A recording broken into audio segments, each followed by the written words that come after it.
Hi, I'm Andrew Wefald. I'm an associate professor with the Staley School of Leadership Studies, and I'm an associate certified coach with the International Coach Federation. And today we're going to be doing some coaching training for the Cargill Fellows program. So thank you for watching and thank you for participating with the Cargill Fellows program. The first thing I'd like to do is have you think of a time when you experienced really great coaching. What happened? What did the coach do?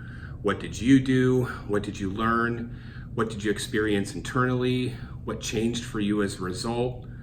And just think about that for a few minutes. So if you want to stop the video, maybe write some notes down about kind of your thoughts around coaching, whether or not anyone called that coaching, and based on your experience and what we've talked about, how would you define coaching? So just take a minute or two to think about that and maybe write some notes down if you'd like to.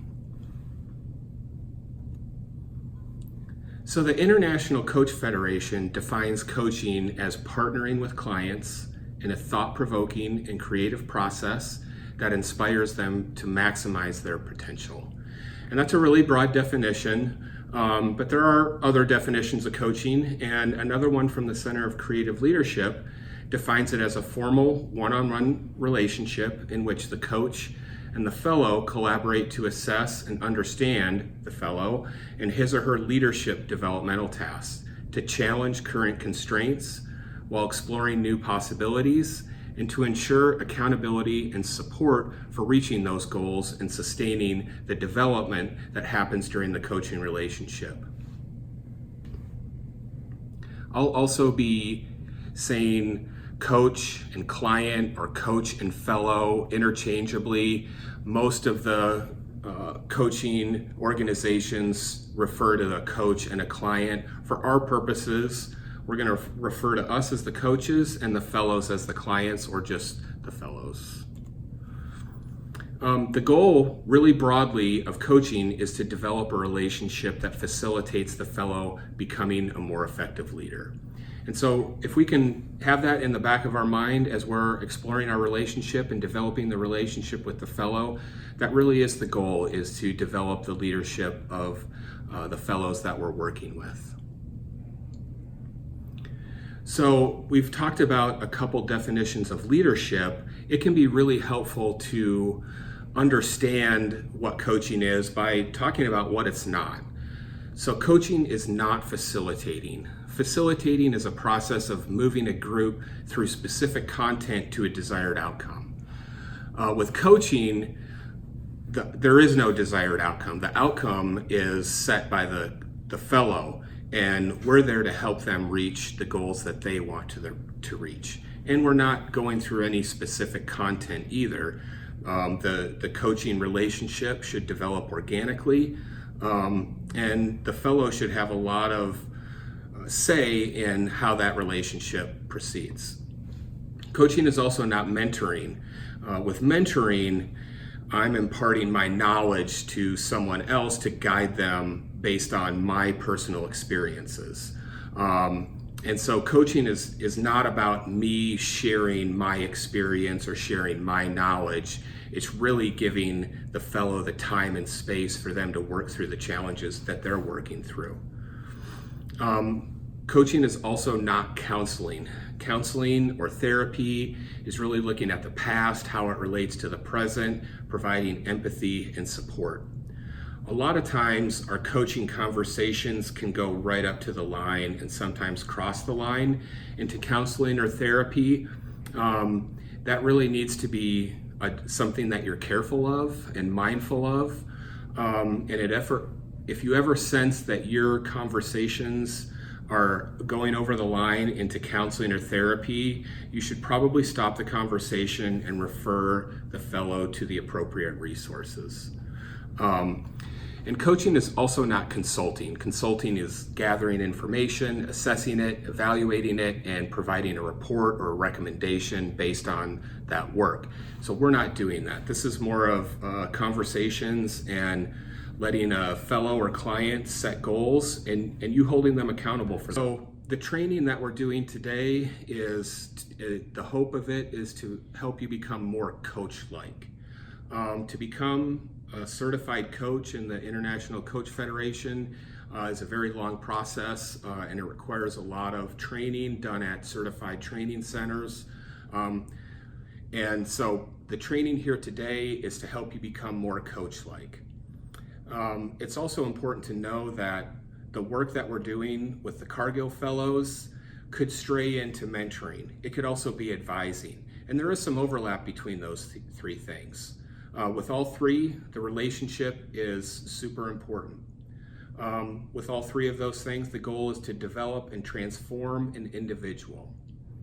And all of them involve the hallmark elements of leadership development, assessment, challenge, and support. So there may be times when you're working with a fellow that you may need to be more mentor-like, or actually share some of your knowledge, or give advice. If I'm having a coaching conversation, I usually try not to give advice unless they specifically ask for it. And even then, I may just ask more questions and give the fellow more time and space to work through the challenge that they're working through. And we'll talk over some strategies and techniques for doing that. But you should know that you don't have to be a strict coach or follow the strict coaching guidelines that the ICF has. There may be times when you can be more mentor-like, give advice, or try to be more coach-like. So next I want to talk about some of the cornerstones of coaching. The first one is probably the most important one, and this is what your coaching stance is. And what that means is, what is your attitude towards the fellow? How are you viewing them? How are you holding them up? And how are you treating them? And so what we want to do is we want to have in our mind and be mindful of the idea that people are naturally creative, resourceful, and whole.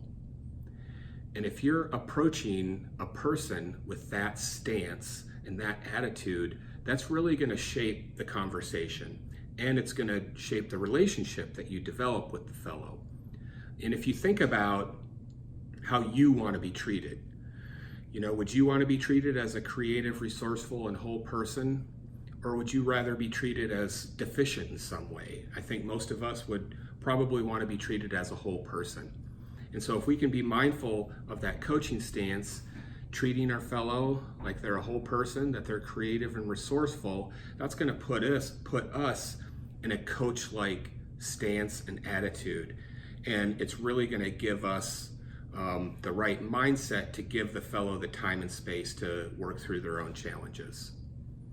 Another coaching cornerstone is that the most powerful coaching agenda comes from the fellow. So really letting the fellow set the agenda, letting them talk about what they'd like to talk about, and not us telling the fellow what they should be doing or what they should be working on. We really want to let the fellows come to you and feel good about coming to you with their own issues, challenges, and problems that they'd like to overcome. Coaching can address the whole life. It doesn't have to be just professional or just school related. It can be personal. Again, just be mindful of crossing over into the counseling or therapy kind of boundaries. Both the coach and client share responsibility for the relationship. And so it's not just a one-sided relationship. Again, this is a true collaboration. Another really important thing to remember is to keep your own issues to yourself. It can be really tempting if a fellow starts talking about a challenge that they're facing and you have faced a very similar challenge. It can be very tempting to share your story. But if we're trying to be coach-like, and if we have a good coaching stance and we're being mindful of it, we're going to keep our own issues to ourselves. And we'll talk about why in a little bit. Next, I want to talk about some of the core values of coaching. The first one, and maybe the most important one, is confidentiality. So anything that you and your fellow talk about is going to be between you and your fellow. So we're going to keep our conversations confidential. It's okay to share topics that you've talked about with others as long as you don't identify who the client is. Typically, I don't even do that. I may tell a friend or a partner that I've had a coaching session, but I really try to keep the topics and especially the identity of the fellows confidential. The best advice is just to not talk about those things. Another very important value of coaching is being non-judgmental. And this can also be really hard if a fellow is doing something that you wouldn't do. In those situations, it's very tempting to be judgmental, and sometimes that can come out. And we don't want to do that. So we want to have an approach and a stance of being non-judgmental with the fellow. Another thing that I try to be mindful of is to be curious. And this really puts me in a good mindset of creating this time and space for a fellow to work through their problems or challenges. If I can just be curious, and a lot of times I'll use that as a cue. So if I find myself starting to make judgments, or find myself trying to relate the fellow's story to my own, I'll say, okay, just be curious, and that'll help me start to ask questions about the fellow, about the challenge that they're facing, and that's a great way to just put yourself in the right mindset. A lot of times before a coaching session, I'll think about this value, and I'll think about, okay, I need to be curious in this situation, and that'll put me in the right coaching mindset. Another really important value of coaching is that we should not be attached to the outcome. And that can be really hard, especially if you become close with the fellow that you're coaching. But we need to let people choose their own destiny. We need to let people choose their own path. And that's probably how we want to be treated as well. So we want to have a lack of attachment to the outcome. And what that looks like in practice is letting the fellow set the agenda, letting them talk about what they'd like to talk about, and letting them figure out the path that's going to work best for them. Okay, we're going to talk about some techniques and strategies for building trust and co-creating a relationship with the fellow. A great way to approach it is to show genuine concern, genuine empathy for the fellow that you're talking to. Do your best to create a safe and supportive environment. And you can even say that. You can even say, look, our conversations are confidential. This is a safe place to talk about anything you'd like to talk about. And one of our jobs as coaches is to support the fellow in what they're working through. And some of those things can be very challenging issues, and they need that support, and they need a safe place to talk about those things. We also want to develop trust with our fellow. And there are several ways we can do that. The first is to ensure confidentiality. If the fellow knows that the conversations are going to be confidential, they're going to be in a better place to trust you. If you're being sincere, again, these are all ways that develop trust. Being competent in our coaching skills, in having a good, active listening, empathetic conversation, that is going to build trust as well. Also being reliable. A lot of times I tell my students in the classes I teach, a great way to build trust is to do what you say you're going to do. And then just being involved and being there for the fellows when we set our meetings and not constantly delaying our meetings or rescheduling. So those are all ways to build trust and things that we should be thinking about as we're developing the relationship with our fellow. Okay, the next thing I want to talk about are some basic listening skills. And again, listening is a skill that can be developed, and it's a skill that takes practice and it takes work. But as you go through the relationship with your fellow, if you work on these things, you are going to become a better listener, and it's going to help you in all aspects of your life, even professionally. So we want to be active listeners. One cue that I use to approach a conversation is to listen to understand and not to reply. So if I'm in the mindset of listening to understand my fellow, I'm going to be much more curious about them, and I'm not going to want to insert my own opinions, my own experiences. Those are all things that are going to shut down the person that you're talking to. And again, just to be curious. And for me, that's a great cue. What I mean by cue is it's something that I'll say to myself to put me in the right mindset to have a good coaching conversation. We should also observe the body and the words. A lot of times we're having a conversation with a fellow and they're talking about a challenge they're working through. And as we go through the conversation, the challenge changes. And so a lot of times the issue that the fellow says is the issue is not the real issue. Sometimes there's an issue behind the issue, but you won't know that if you're not being mindful and observant of what the fellow is not only saying, but also what they're doing with their body language. So what we want you to do is to listen for the song beneath the words. Another really important landmark that we want to make sure that we're doing in these conversations is not giving advice unless it's explicitly asked for. To be more coach-like is to give less advice or to not give advice at all. What that does is it puts the focus on me, the coach. If I give advice, now the focus is on me. We're talking about me. We're talking about my experiences. What we want in our coaching conversations is for the focus to be on the fellow. And once we give advice, we have turned the focus from the fellow to ourselves. Another really great thing to remember is to value and use silence.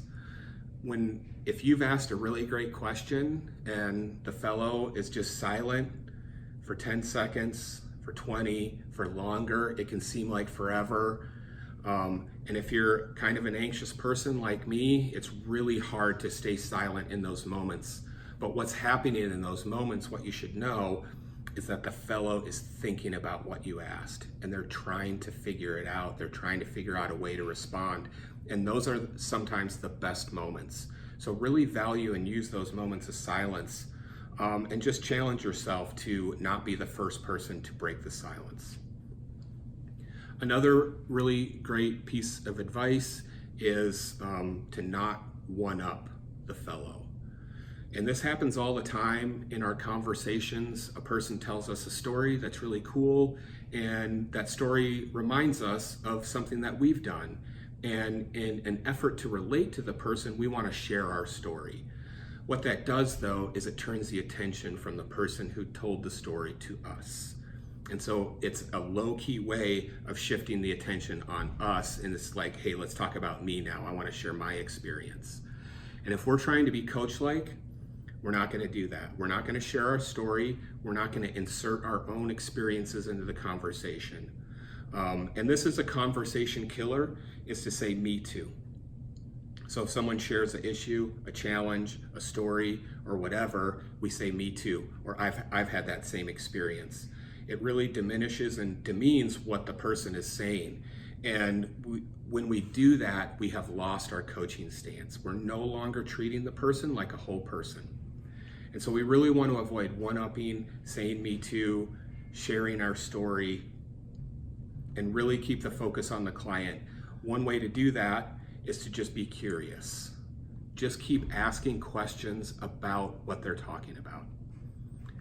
Another technique that we can do is called mirroring back. And it's a really easy technique. When a fellow shares something with us, we're just going to repeat what they said. We can repeat what they said word for word, or we can rephrase it. And then just ask, am I on the right track? Even if you get it wrong, it still indicates that you're listening. It still makes the fellow feel valued, which is what we want. We're going to share a link to this coaching demonstration. I'm not going to play it now, but this will be available to you as well. And this is a real brief 5-minute video that shows kind of all the landmarks that we're talking about. So this is a model. The coaching model is called the GROW model. So, and this is a way to think about the entirety of a conversation that you have with a fellow. We're going to start with the goal. What do you want to achieve? What do you want to talk about? And then we move into the reality, which is what's happening now. One thing I like to do in this stage is ask for alternative interpretations of what's happening. So it's really easy to share how we interpret a situation, but if you ask someone, what might be some other interpretations of that situation? What would an objective observer say about the situation?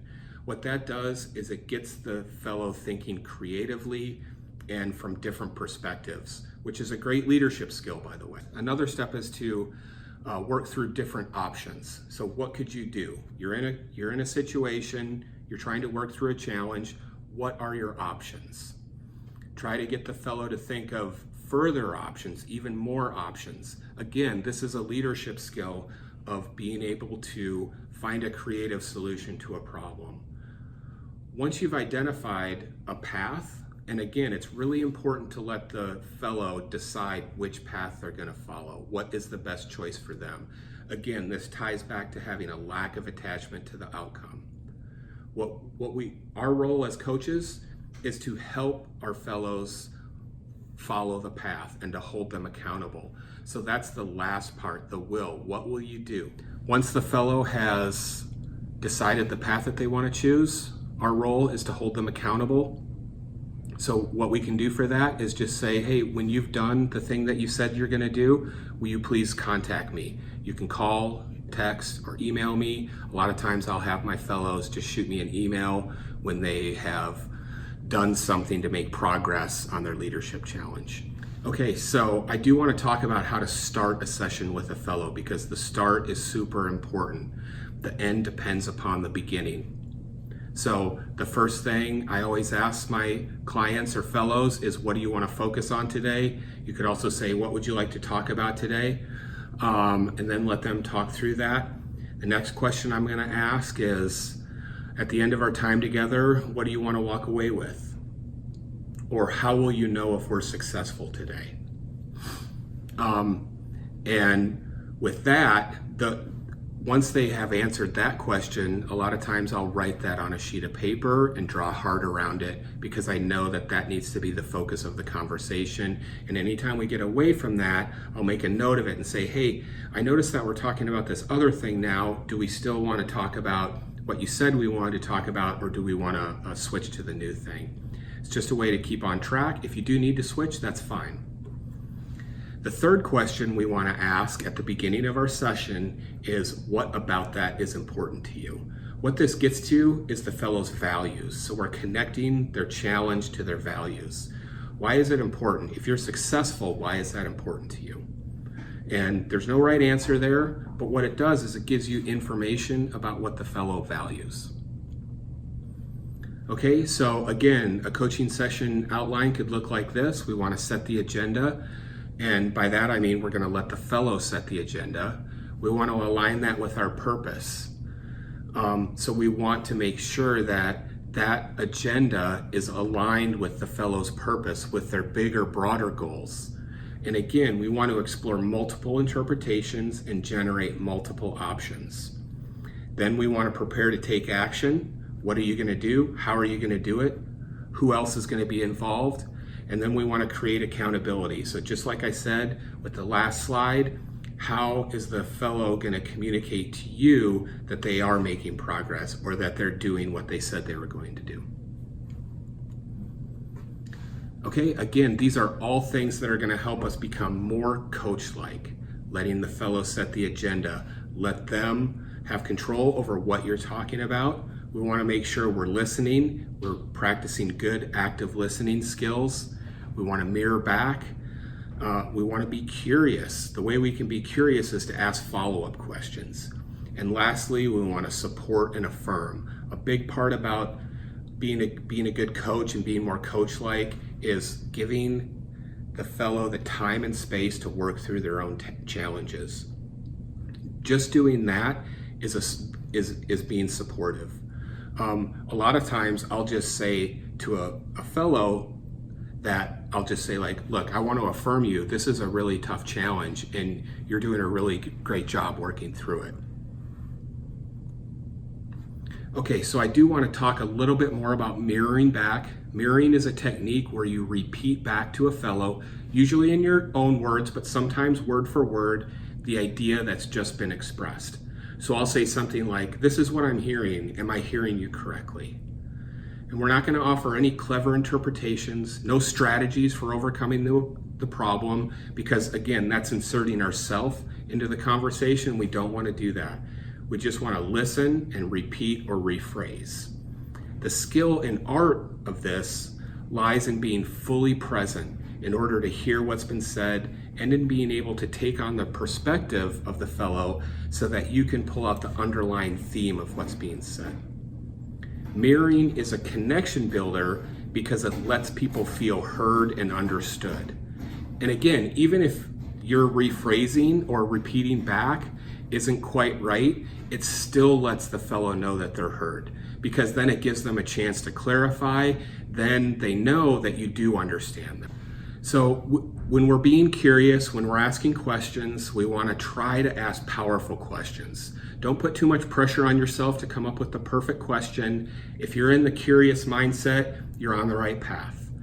But the better questions are open-ended. They're not yes or no questions. So who, what, when, where, how.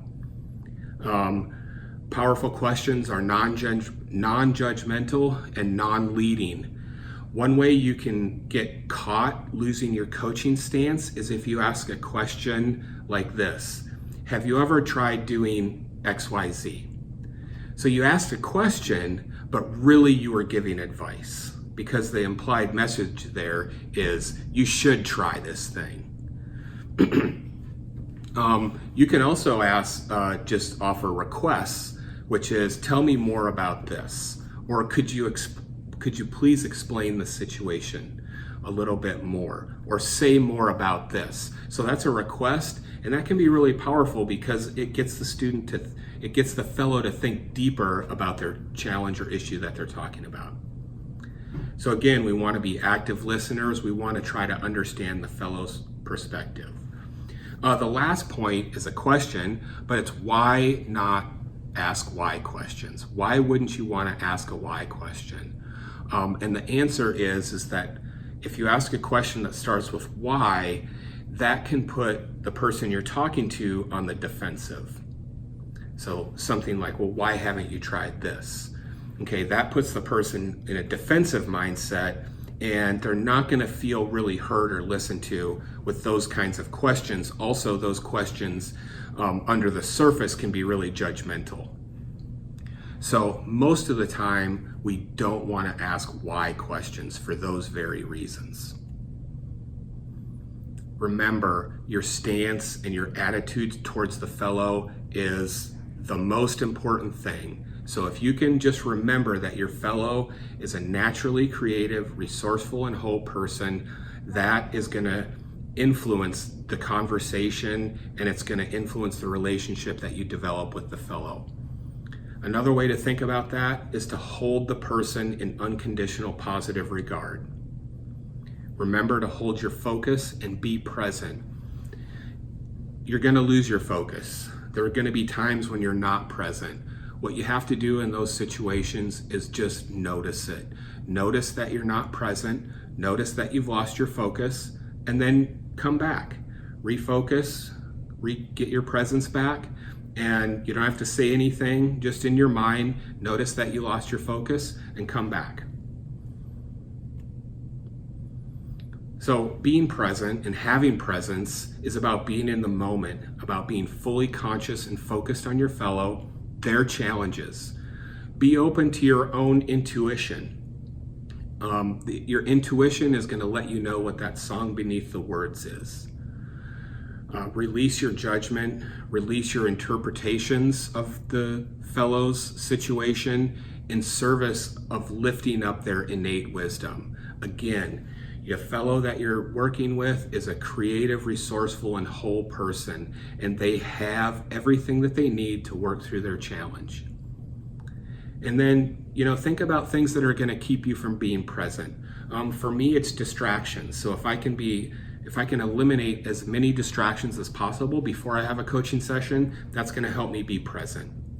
Another thing that helps me be present is to just take maybe 5 minutes before my coaching session and to just be quiet, to just be with myself. Sometimes I meditate, sometimes I just review how I want to be in the coaching session. I review my coaching stance, and I think about being curious. So if you sense that you've lost focus, think about things you can do or ways that you can refocus and re-engage your presence if you notice you're losing it. So, putting it all together, now that we've gone through this, how has your definition of coaching changed? How might you use these skills in your own work or your own professional life?